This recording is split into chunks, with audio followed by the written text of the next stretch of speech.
Hi, good morning, my dear student. Today we will going to continue class 8 SST in SST civics portion chapter 6 understanding our criminal justice system. In this chapter we have discussed that what is the meaning of criminal justice, what is difference between civil, criminal and what is the meaning of public prosecutor, what is the court role, what is FIR, and other type of some legal word we have discussed in this chapter. And we have also studied about a case study in which we discussed Mrs. Sindhe's story, where Shanti Abraham, her servant, Mrs. Sindhe blamed her कि शांति Abraham ने उनके necklace की चोरी की. Necklace that was theft by her maid Shanti Abraham, but Shanti Abraham was totally innocent. Matter reached in court, and in the court the trial has started. Shanti Abraham tried to speak and understand the court that she was not guilty, but this is a very critical condition for Shanti Abraham because she was illiterate, because she was not capable to face such type of problem. हमने इस कहानी में पढ़ा कि शांति Abraham के ऊपर Mrs Shinde ने necklace की चोरी का आरोप लगा करके उसे पुलिस को सौंप दिया और पुलिस ने उसके ऊपर FIR लॉन्च करके कोर्ट के सामने प्रस्तुत किया.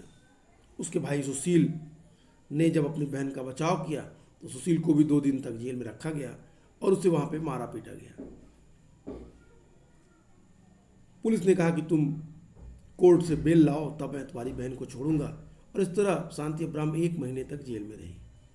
फिर शांति अब्राहम कोर्ट में आई, उस पर ट्रायल चला और ट्रायल में अपोजिशन के लॉयर ने ये प्रूव करने का प्रयास किया कि शांति अब्राहम ने चोरी की है. शांति अब्राहम ने कोर्ट से दरख्वास्त की, रिक्वेस्ट की कि मैं I am not capable to hire a lawyer, मैं कैपेबल नहीं हूं कि मैं एक लॉयर को हायर करूं. कोर्ट ने उसे एक लॉयर प्रोवाइड कराया. मिसेज राय, कमला राय उसके वो लॉयर के रूप में उन्होंने शांति अब्राहम का केस लड़ा और उन्होंने क्लियर किया कि शांति अब्राहम ने चोरी नहीं की है. यहाँ तक हम लोगों ने पढ़ा था. Today we will start. इसके आगे हम देखेंगे, we will see. So what you are basically saying is that you didn't see advocate Rai cross exam Ms. Shinde. So what you are basically saying is that you did not see the Shanti. She is still the chain, nor did you recover the chain or Shanti also. In 3 years that she has worked for you, nothing has been stolen from the house. You were also regularly paying Rs 1,000 as salary each month.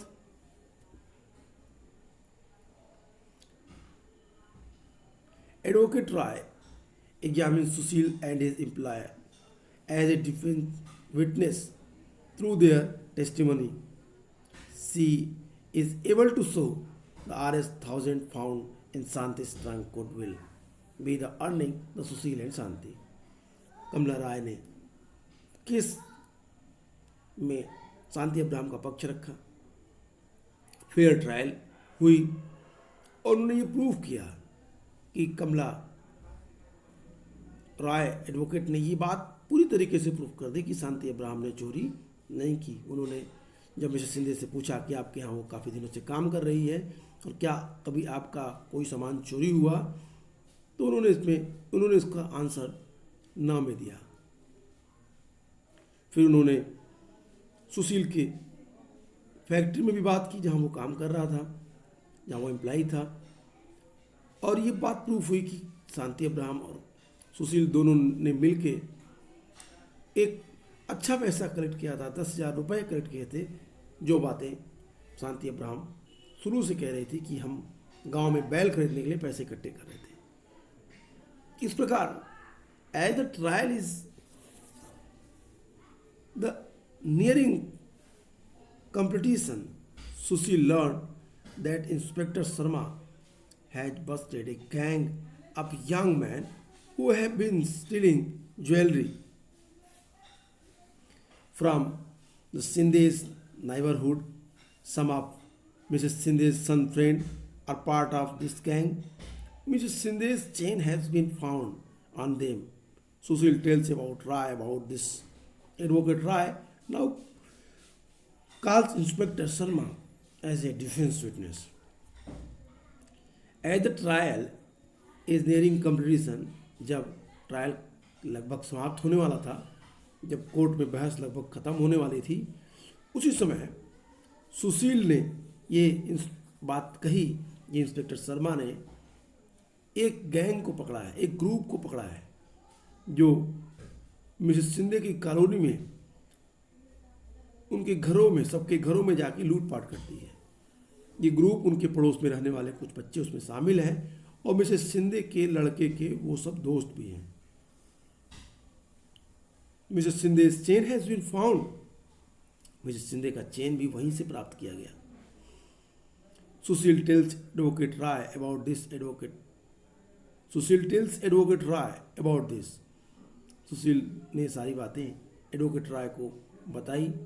Advocate Rai now calls inspector Sharma as defence witness. Advocate Rai ने फिर inspector Sharma को बुलाए और उनसे इस बात की सहमति लेने के लिए उन्हें कोर्ट में हाजिर होने के लिए बुलाया। Inspector Sharma, can you show and tell us what you have found. Mister Sharma, क्या आप बताएंगे, क्या आप हमें ये दिखा सकते हैं कि आपने क्या क्या बरामद किया, क्या क्या आपने इस गैंग से प्राप्त किया। Here is the chain that has been identified by Mrs Shinde as here we busted a gang of boys who had stolen the chain. These boys have admitted that they stolen the chain. जी हाँ, inspector Rao answered, उन्होंने reply किया कि हाँ, ये सही है कि हमने श्रीमती शिंदे को वो हार दिखाया। श्रीमती शिंदे ने उस हार को पहचान लिया, ये उन्हीं का हार था और ये उन्हीं के मोहल्ले में रहने वाले कुछ ग्रुप के बच्चों ने गैंग बना करके जो मोहल्ले में लूटपाट करते थे और जो उनके लड़के के दोस्त थे कुछ उसमें से, उनसे मैंने ये प्राप्त किया। इस बात का जवाब इंस्पेक्टर राव ने कोर्ट के सामने कही। द जज hears the testimony of all the witness. After the testimony of inspector Sharma, advocate Rai argued before the judge that it has now been established that Shanti is innocent and should be acquitted. Shanti, you are hereby acquitted of the charge of theft. The police will hand over to you Rs 10,000 that they had sealed in my written judgment.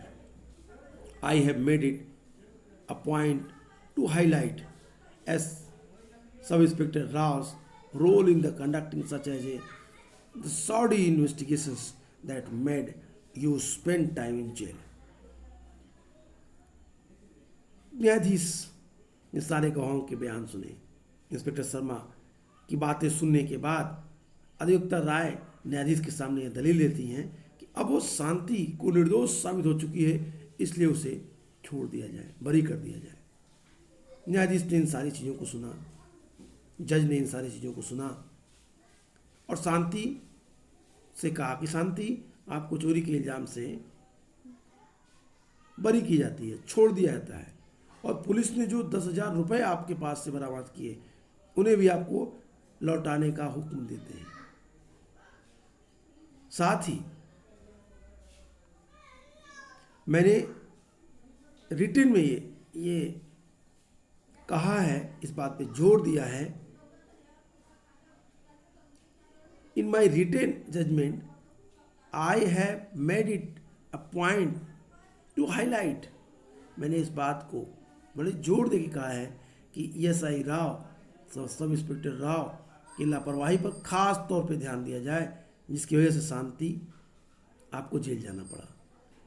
इस तरीके से आपने पूरी कहानी पढ़ी, इस तरीके से आपने इन चीज़ों को समझा।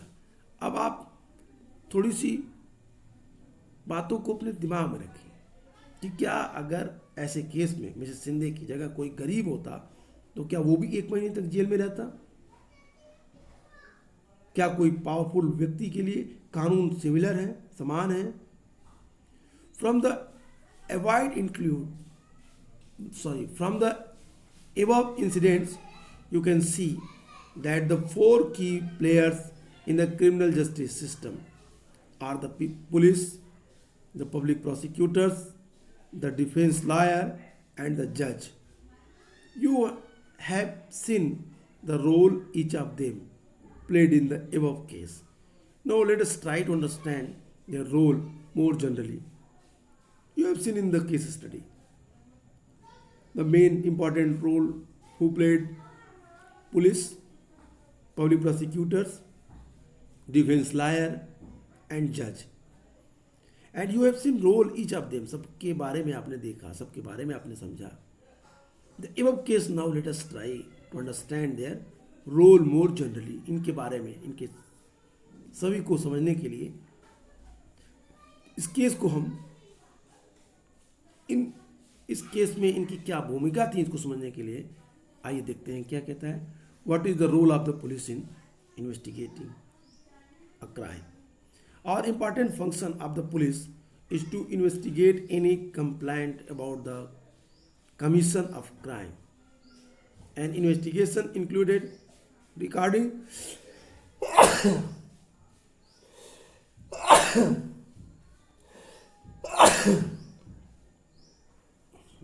sorry. What is the role of the police in investigating a crime? What is the role of the police? Police का क्या रोल है इन्वेस्टिगेटिंग में क्राइम के? One important function of the police is to investigate any complaint about the commission of a crime. An investigation includes recording statement of witness and collecting different kind of evidence. On the basis of the investigation, the police are required to form an opinion. If the police think that the evidence point to the guilty of the accused person, then they file the charge sheet in the court. As started the beginning of the chapter, it is not the job. आपने देखा कि police का एक महत्वपूर्ण काम होता है किसी अपराध के बारे में उसे मिली शिकायत की जांच करना और जांच के लिए गवाहों के बयान को दर्ज करना, सबूत इकट्ठा करना और जांच के आधार पर पुलिस अपना एक राय बनाती है. इन्वेस्टिगेशन करने के पश्चात police required to from an opinion. If police think that evidence point to the guilt the accused person, अगर पुलिस को लगता है कि सबूतों से आरोपी का दोष साबित होता है या आरोपी दोषी साबित हो रहा है, तो पुलिस उसे अदालत में चार्जशीट दाखिल कर देती है उसके अगेंस्ट. जैसा कि इस अध्याय की शुरुआत में ही कहा गया था कि यह तय कर देना पुलिस को काम नहीं है कि कोई व्यक्ति दोषी है या नहीं, यह न्यायाधीश को तय करना होता है. This is very important thing. Next,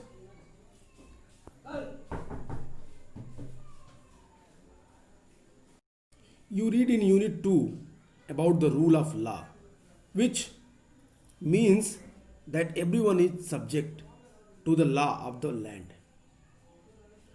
This include the police, therefore, police investigation always have to be conducted in the according with the law and with full respect of human right.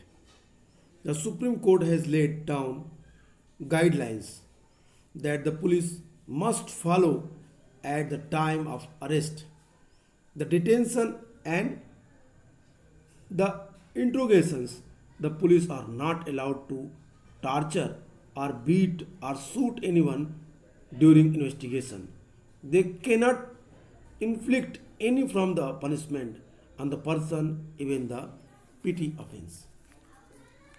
Police जांच के दौरान court ने उनको specially उन police वालों के लिए हमारे कॉन्स्टिट्यूशन ने एक गाइडलाइन दी है और सभी को उस गाइडलाइन को फॉलो करने का रिस्पॉन्सिबिलिटी होती है, जिम्मेदारी होती है। आपने सेकेंड चैप्टर में, सेकेंड यूनिट्स में इसको देखा कि कानून के शासन के बारे में पढ़ा। सीधा उसका मतलब होता है कि हर व्यक्ति देश के कानून के अधीन है। Everyone is equal before law according to our constitution, there is no difference between them. Police भी इसी कानून के तहत आती है। Police is also the part of this system. लिहाजा पुलिस को हमेशा इस कानून के मुताबिक और मानवाधिकार का सम्मान करना चाहिए और मानवाधिकार का सम्मान करते हुए उसे पूरी जांच कंप्लीट करनी चाहिए। सुप्रीम कोर्ट ने गिरफ्तारी और arrest and detention, there is two word, arrest और डिटेंशन दोनों केस में पुलिस के लिए कुछ गाइडलाइन सेट किए हैं, पुलिस के लिए कुछ दिशा निर्देश तय किए हैं और पुलिस को इन्हीं दिशा निर्देशों के अनुसार अपनी जांच पूरी करनी पड़ती है। इसके दौरान वो किसी को न मार सकता है, न पीट सकता है, न सता सकता है, उसे कोई इस तरह की सजा नहीं दे सकता है। इसका साफ साफ उल्लेख आर्टिकल 22 में दिया है। Article 22 of the constitution and the criminal law guarantee to everyone arrested person the following fundamental rights. संविधान का अनुच्छेद आर्टिकल 22 फौजदारी कानूनों में प्रत्येक गिरफ्तार व्यक्ति को निम्नलिखित मौलिक अधिकार देते हैं। क्रिमिनल लॉ में अरेस्ट हर व्यक्ति को कुछ राइट्स देते हैं। क्या राइट्स हैं? The right to be presented before a magistrate within 24 hours of arrest. 24 घंटे के अंदर अंदर मजिस्ट्रेट के सामने आरोपी को उपस्थित करना। Article 22 clear instruct the police. Second, the right not to be ill treated or tortured during arrest. Police को निर्देश है कि वो इन्वेस्टिगेशन के दौरान न ही किसी को टार्चर करे और न ही उनके साथ कस्टडी में बुरा बर्ताव करे। Third, the confession made in police custody can not be used as evidence against the accused. गिरफ्तारी के दौरान हिरासत में किसी तरह के दुर्व्यवहार या यातना से बचने का भी अधिकार इन्हें मिला। साथ ही पुलिस को हिरासत में दिए गए जो बयान है, जो आरोपी के द्वारा पुलिस बयान लेती है, डराकर, धमकाकर, मारपीट कर, उसका प्रयोग कोर्ट में नहीं किया जा सकता। कोर्ट इस तरह के एविडेंस को नहीं एक्सेप्ट करती। And a boy under 15 year of age and women can not be called to the police station only for questioning. 15 साल से कम उम्र के बालक और किसी भी महिला को केवल सवाल पूछने के लिए थाने में नहीं बुलाया जा सकता। Clear cut instructions given by the constitution. तो यहाँ पे आप लोगों ने देखा कि कोर्ट ने इन चीज़ों को फॉलो किया। दैट्स वाई ही हाईलाइटेड, जज highlighted that inspector Rao he was not doing their work properly. That's why Sushil and Shanti Abraham faced so many difficulties. शांति को जेल हुई, 1 महीने तक जेल में रही। सुशील को स्टडी केस में पुलिस ने पकड़ के काफ़ी मारा पीटा, उसके बाद बुरा व्यवहार किया। इन सारी चीज़ों के अगेंस्ट पुलिस ने वो सारे काम किए जो गाइडलाइंस सुप्रीम कोर्ट के द्वारा, हमारे संविधान के द्वारा पुलिस को दिया गया है। What do understand? आपने क्या समझा होगा इसको पढ़ के? क्या सभी के साथ इस तरह का व्यवहार होता है? Okay, let us see in a different case. The Supreme Court of India has laid down the specific requirement as the procedure that the police and other agencies have to follow for the arrest, detention, and interrogation of any person. These are known as the DK Vasu guidelines, and some of these includes Supreme Court of India laid down the specified requirement. Supreme court ने न्यायालय के सामने, supreme court ने न्यायालय को, court को, India has laid down specified requirements, कुछ चीज़ों पे बात की कि किसी भी व्यक्ति की गिरफ्तारी या उसको हिरासत में पूछताछ के बारे में पुलिस एवं पुलिस जैसी अन्य संस्थाओं के लिए, इन्वेस्टिगेटिंग एजेंसी के लिए कुछ खास शर्त और प्रक्रियाएं तय हुई। इन नियमों को डी के बसु के दिशा निर्देश कहा जाता है। डी के बसु ने इन चीज़ों को सेट किया है, रूल्स कुछ निर्धारित किए। इनमें से कुछ रूल्स इस प्रकार है। पहला, a memo of arrest should be prepared at the time of arrest and should include the time and date of arrest. It should also be attested by at least one witness who could include a family member of the person arrested. The arrest memo should be countersigned by the person arrested. गिरफ्तारी या जांच करने वाले police अधिकारी को पोशाक पर उसकी पहचान, उसकी नाम पट्टी, उसकी ड्रेस, उसकी यूनिफॉर्म पर उसका नाम हो, उसकी पहचान क्लियर हो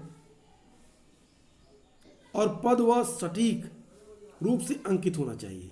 इट मीन्स जो जांच कर रहा है, जो पुलिस है, उसके पोस्ट, उसका नाम, उस किस पद पे काम कर रहा है, सारी चीज़ की डिटेल्स शो होनी चाहिए, शो करनी चाहिए। गिरफ्तारी के समय अरेस्ट मेमो के रूप में गिरफ्तारी संबंधी पूरी जानकारी की जो कागज हैं वो तैयार किया जाए। उसमें गिरफ्तारी के समय व तारीख का उल्लेख होना चाहिए, व्यक्ति कब अरेस्ट हुआ, क्या रीजन थे, इन सारी बातों को उसमें बताया गया हो। और इसके सत्यापन के लिए कम से कम एक गवाह का होना चाहिए। वह गिरफ्तार सदस्य के परिवार का व्यक्ति भी हो सकता है जो ये देखे कि पुलिस उसको अरेस्ट कर रही है। अरेस्ट मेमो पर गिरफ्तार होने वाले व्यक्ति के दस्तखत होने चाहिए। And third, the person arrested, detained और being interrogate has a right to inform a relative, friend और वेल विशर। गिरफ्तार किए गए या हिरासत में रखे गए या जिससे पूछताछ की जा रही है ऐसे व्यक्ति को अपने किसी संबंधी या दोस्त या शुभचिंतक को जानकारी देने का भी अधिकार होता है कि वो पुलिस के द्वारा अरेस्ट किया गया है। और लास्ट पॉइंट, व्हेन फ्रेंड और relatives lives outside the district, the time, place of arrest and venue of custody must be notified by police within 8 to 12 hour arrest after arrest।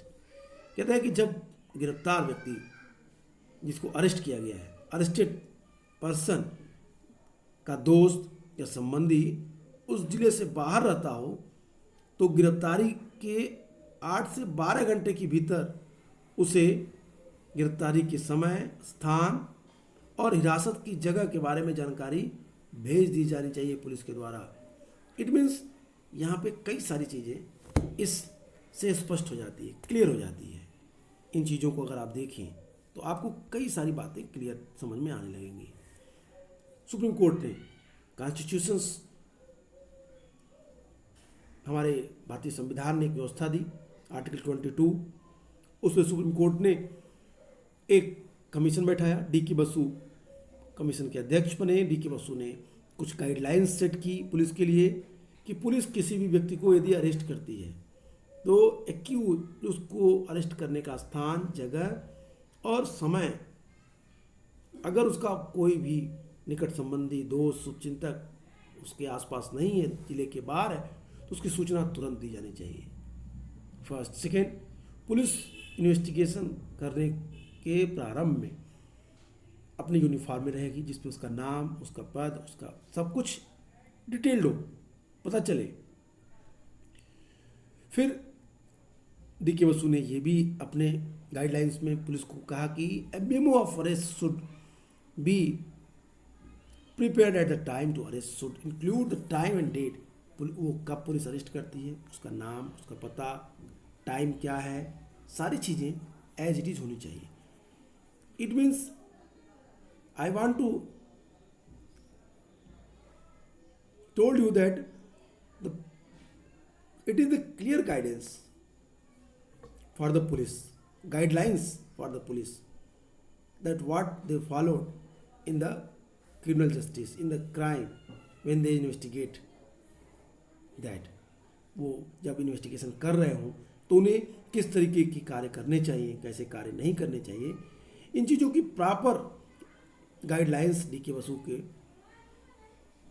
द्वारा बताई गई है। लेकिन यदि आप इन्हीं चीज़ों को थोड़ा ध्यान से देखें, a new latest return to the story, let us return to the story Santi and answer the following question. When Santi was arrested for theft, S.I. Rao also kept her brother Sushil in the police lockup for 2 days. Was it legal? शांति को किस समय arrest किया गया? Sub inspector Rao ने उसके भाई सुशील को lockup में 2 दिनों तक बंद रखा, क्या वो लीगल था? For the police of detain him, police ने जो उसको डिटेन किया क्या वो सही था? Does it violate the D K Basu guidelines, क्या डी के बसु के द्वारा जो गाइडलाइन हमने अभी डिस्कस किया क्या उसके अगेंस्ट नहीं है? Yes, it is totally against of D K Basu guidelines. Second, did SI. Rao do enough to question witness and compile evidences before arresting Santi and filing the case against her in keeping with the duties of the police as stated above? What else do you think S.I. Rao could have done as a part of his investigation? S.I. Rao ने जो किया क्या वो evidence के थे, evidence के आधार पे थे? सब इंस्पेक्टर राव को शांति की गिरफ्तारी करने के लिए उसके खिलाफ मुकदमा दायर करने में पहले गवाहों से पर्याप्त पूछताछ और सवाल करके जरूरी सबूत इकट्ठा किए गए थे। पुलिस की जिम्मेदारियों के हिसाब से आपकी राय में सब इंस्पेक्टर राव की जांच के लिहाज से क्या क्या करना चाहिए? आप इन चीज़ों को सोचिए डी के बसु के गाइडलाइंस के according. And second point that is very important, now let us take slightly different scenario. अगर हम इस पूरे केस स्टडी को थोड़ा पलट दें, Shanti and her brother Sushil go to the police station and complain that Mrs Shinde 20-year-old son had stolen Rs 50,000 that they had been saving up। कहानी को थोड़ा बदलें कि अगर शांति और सुशील जो कि गरीब थे, इलिटरेट थे, कमज़ोर वर्ग से थे, अगर वो पुलिस के पास जाते और मिसेस शिंदे के अगेंस्ट, मिसेस शिंदे के लड़के के अगेंस्ट जो 20 साल का था, 20 वर्ष का था, उसके अगेंस्ट पुलिस में कंप्लेन दर्ज कराते कि मिसेस शिंदे का लड़का उनका 15,000 रुपये जो उन्होंने सेव किए थे चोरी कर लिया, तो क्या होता? Do you think that officer in charge of the police station will promptly lodge in NFIR? क्या पुलिस जो लाइक S.I. राव, क्या सुशील और शांति अब्राहम की बात उनके कंप्लेंट के आधार पर FIR शिंदे के लड़के के ऊपर लाज कर लेते? Do you think that the officer in charge of the police station will promptly lodge an FIR? क्या सोचते हैं कि पुलिस FIR लाज कर लेती? List few factors that in your opinion may influence the decision of the police to register or not register an FIR। कुछ points लिखिए कि क्या वो लॉन्च करती FIR और नहीं, और अगर करती तो क्यों करती, नहीं करती तो क्यों करती। You have to write about that. आपको इसके बारे में कुछ पॉइंट्स लिखना है। Having read the case study, आपको जो ऊपर केस स्टडी दिया गया उसको पढ़ करके, उन चीज़ों को समझ करके। I have also discussed the case study. I have also discussed the Santi Abraham's conditions. Why Sushil arrested by police? No doubt to say that they were poor, they were not capable to face such type of procedure. They have no money also. तो ऐसे condition में क्या उनके साथ न्याय हुआ? इन चीज़ों पे आप खुद से सोचिए और आपको इसके बारे में लिखना है, आंसर राइट करनी है। अब बात करते हैं what is FIR, first information report. In first information report FIR, it is with the registration for an FIR that the police can begin their investigation into crime. The law states that is compulsory for an officer in charge of the police station to register an FIR whenever the person give information about the cognizable offense. This information can be given to the police either orally or writing. The FIR usually mention the date, time and place of the offense, details the basic fact of the offense including are descriptions of event. If known the identity of the accused person and witness is also mentioned, the FIR also states the name and address of the complainants. There is a prescribed from the in which the police register an FIR and it is signed by the complainants. The complainants also has a legal right to get a free copy of the FIR from the police. Here we are going to discuss about FIR. FIR, it means first information report. According to that, police worked. Police take steps on the basis of FIR, which was,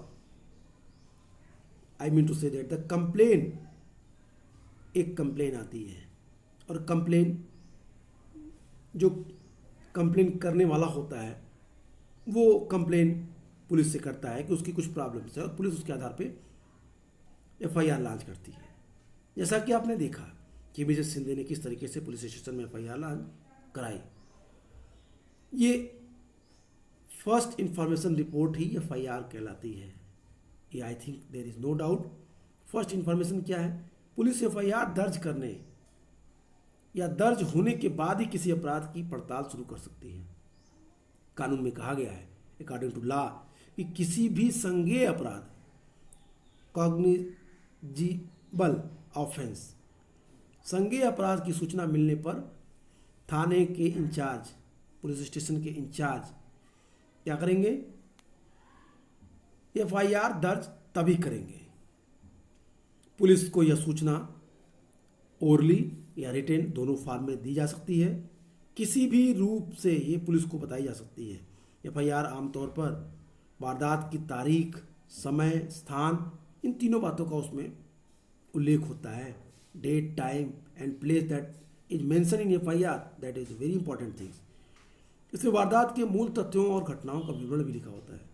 अगर अपराधियों को पता हो तो उनके नाम तथा गवाहों के उल्लेख भी इसमें होते हैं। FIR में शिकायत दर्ज करने वाले का नाम, उसका एड्रेस साफ साफ लिखा होता है। FIR के लिए पुलिस के पास एक खास फॉर्म होता है। इस पर शिकायत करने वाले के दस्तखत कराए जाते हैं।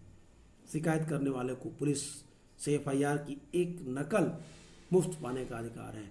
एक कॉपी फ्री ऑफ कॉस्ट पाने का अधिकार है, लीगल राइट है। The complaints also has a legal right to get a free copy of the FIR from the police. तो FIR की जनरल आपको सामान्य शब्दों में कहें तो FIR क्या है? FIR first information report.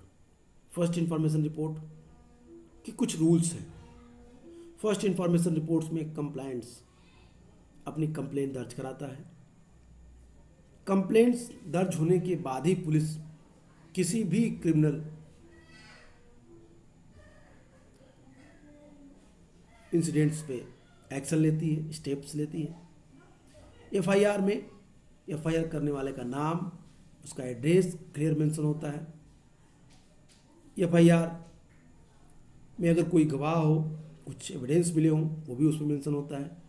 FIR किस डेट में की गई, किस प्लेस पे हुई घटना और किस के नाम से है, तीनों बातों का उसमें उल्लेख होता है।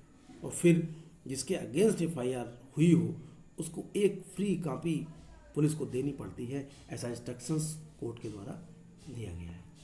अब I think you can understand what is the meaning of FIR. And next point, what is the role of public prosecutors. Public prosecutors के रूल्स क्या हैं, इससे बात करते हैं। तो आज के लिए इतना ही। Public prosecutors we will discuss in the next video. Okay, thank you and good bye.